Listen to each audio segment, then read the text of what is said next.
Kate Cáceres, and I'm going to be your speaker for today. So let's take a quick look at this quote by Jenny Bishop. The older I get, the more I realize I can't avoid being Korean. Every time I look into the mirror, I am Korean. When I look at family pictures, I feel that I stand out. I guess it shouldn't bother me, but sometimes it does. Even though I may seem very American, I want to be distinctly Korean. I know I am not in terms of having all the Korean traditions, but I don't want people to see me and say, because she grew up in a Caucasian family and because she is very Americanized, she's white. That's not what I want. So with this quote, I want to convince you, the audience, that interracial and interethnic adoptions should be encouraged in the US. So in the last couple of days, I've been researching the topic of adoptions, not only adoptions, but the toll it takes on the physical, psychological, and emotional effects that it takes on not only the adoptee, but also the adopted. So the last couple of days I've been researching not only all of this, but it's always been something interesting that I've always wanted to look into, and now I'm actually taking the time to talk about it. So the three reasons that interracial and interethnic adoption should be encouraged in the US is that the number of interracial and interethnic adoptions are going up. Not only that, it helps improve society, and there is too many children in foster care. So let's take a look at my first main point. So my first main point is the number of interracial and interethnic adoptions are going up. So it has started to become a social norm. In the late 20th century, it's been more common. You've been able to see it more socially on newspapers, on magazines, on the social media. Like earlier, couple years ago, and Angelina Jolie was on the magazines that she adopted more kids, or that she had adopted somebody that was completely race than her. So it's been more common. There's been more people that you see out in stores, that you see white parents with Asian kids, or with Latino parents and with African American kids. So it's been more common now, especially now in time. Not only does policies take a toll on adoption, but poverty, war, and disease in other countries. For example, in China, they have a policy that only one child per family. So having those numbers, 1 or 2 child per family, it takes a toll on not only their community, on not only their in their society, but it also takes a toll on our society, because since adoption has been more open-armed to adoption, in the US has been more open to adoption, more of those kids are being adopted from other countries because of all of these causes of poverty, war, and diseases. So my second point is also, it helps improve society. So not only does the adoptee or the child benefit from the whole adoption, but also the community improves from that adoption.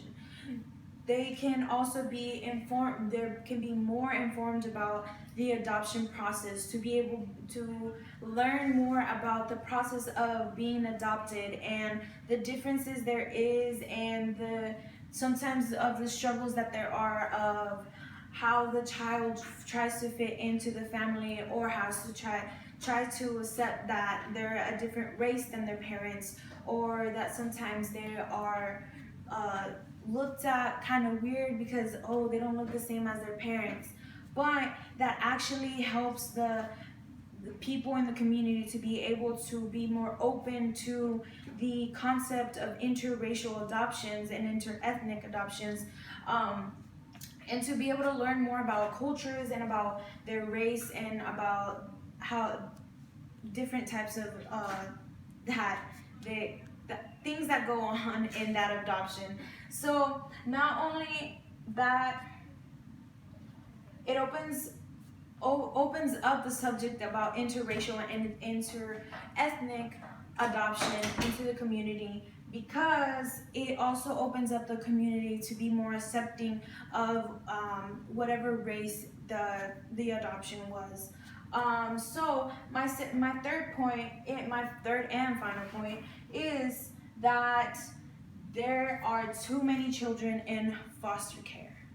There are way too many children in foster care nowadays that it has gone up. It's been raised. The percentages have been raising for the last couple of years. Each year, the numbers have been raising. So a quote from one of my sources, it says 26% of cases, parental rights have been terminated for one reason or another, and the end goal is for the children to be adopted by a new family. 26% of the foster care system is hoping for the kids to be able to be adopted. So that 26%, that is actually a super high percentage. So also in 2012, there was a 2.3 rise in kids being put into the foster care system. And every year after that, the percentages have been going up. So that's just 2012, that's 8 years ago. That number has been going up more and more and more. Not only that, but it has been becoming a more stressful system for the people that are in charge of the foster care and taking care of these kids. Since there's more kids, that means they need more resources, there are more economic resources, they need more money, more housing, more adults to be able to take them in and to be able to help them find a home. Or not only that, also go back to their parents, because sometimes they're separated. Since the number of adoptions have gone up, it has helped the foster care system and also given many kids a place to call home.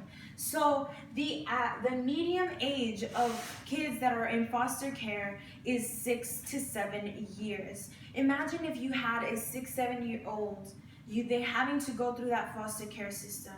It's something that they don't really think of as something that is a big problem until they are actually in the problem.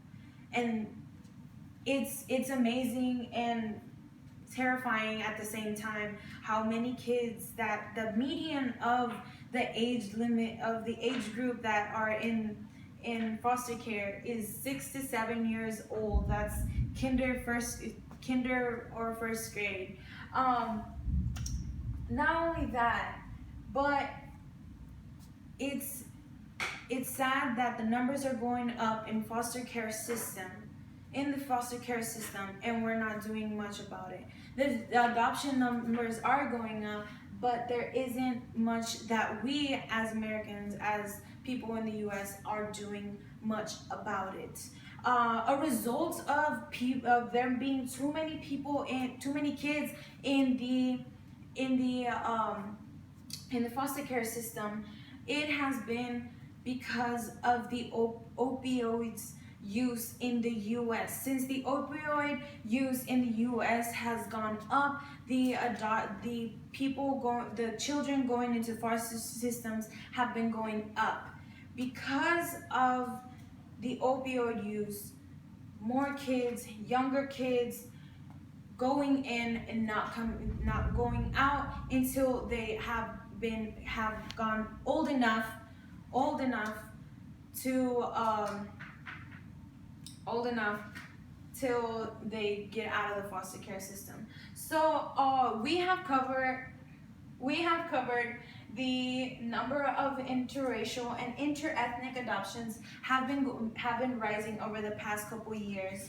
it helps improve society, not just to improve society or grow society, but also to communicate and educate the community about interracial and interethnic adoptions. And there are too many kids in foster care systems that the systems are being overpacked, too little resources, and there's too many kids in the foster care system. So sometimes we do not acknowledge some of the topics that are right in front of our noses, and it also and that are some of the topics that are just moved to the side and aren't really thought of. Encouraging the interracial and interethnic adoption, ethnic adoptions in the U.S. would be a large contribution in being more accepting in different cultures and races. This also, it would improve a lot of what's going on in our society, that sometimes not all cultures or not all races are being accepted into our community. So if you don't take anything from this whole presentation, I would just encourage you to look more into interracial and interethnic adoptions and to learn more about it, because it can definitely make an impact on our society and on our daily lives. So if no one else has any questions about the presentation, if it's possible, if anyone has any questions, please raise your hand. Yes. Why did you choose adoption? I chose adoption because interracial and interethnic adoptions was because it's not really talked about now in society, and it's always, like I said, it's always moved to the side and kind of just like, oh, it's there, let's not talk about it. But I found it really interesting also, the topic of adoption, interracial and interethnic adoptions. Any more questions? Yes. How long does it take for a child to be adopted? It actually takes several years depending on where you're adopting, if it's international or if it's actually in the country. It depends on if it's the foster care system or through an adoption agency. It depends all on the different factors of adoption. So, any more questions? Nope. Alrighty, thank you. I hope that you enjoyed this presentation, and I hope you have a good evening. Yes.